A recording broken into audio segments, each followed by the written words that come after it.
The jury found John Ferguson guilty on manslaughter and weapons charges in the stabbing death of his brother. News Channel 2's Rachel Murphy was in court when the verdict was read today and has more on the reaction that the defendant, the family, and the attorneys in the case. She joins us now live here. Rachel. John Ferguson hung his head as the verdict was read. The prosecution tells me that this was a difficult case because it happened to an entire family. Manslaughter in the first degree. How do you find the defendant, guilty or not guilty? Guilty. And as to the third count, criminal possession of a weapon in the third degree, how do you find the defendant, guilty or not guilty? Guilty. The jurors took roughly 3 hours to find John Ferguson guilty of manslaughter and criminal possession of a weapon, and not guilty of second-degree murder.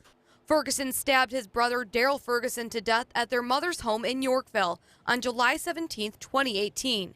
The prosecution says this case impacted an entire family. It was a very difficult case. There was both legal concepts that were difficult to grasp, but I think they did a good job in grasping those. It's an emotional case because it's family related, and I think all those things factored into their decision. But the defense always said this was a case of self-defense. John Ferguson even took the stand earlier this week, telling jurors what happened the night he stabbed his brother. He said his brother got into an argument with him and his brother went after him. At this point, he squeezed a little harder and he said to me, "What, you think I'm not a good father? Think I was never there for my daughter?" Daryl, I didn't say anything like that. At that point, he grabbed me by both.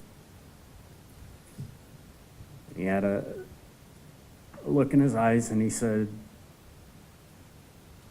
"You ever say anything about my daughter again, I'll kill you." And he was squeezing me. Were you afraid at this point? Yes. John told jurors he grabbed a knife because he feared for his life and there was a struggle with him and Daryl. But the prosecution always argued that there was never a struggle. The prosecution says this was also a difficult case because the victim had a history of being violent to others. It was definitely a hurdle for us to deal with, but we still feel at the end of the day the evidence showed that there was an intent. And now I tried to speak with the family and the defense, but they did not want to comment. John Ferguson faces up to 25 years in prison and he will be sentenced on May 6th. Back to you. Rachel Murphy live for us tonight. Now to the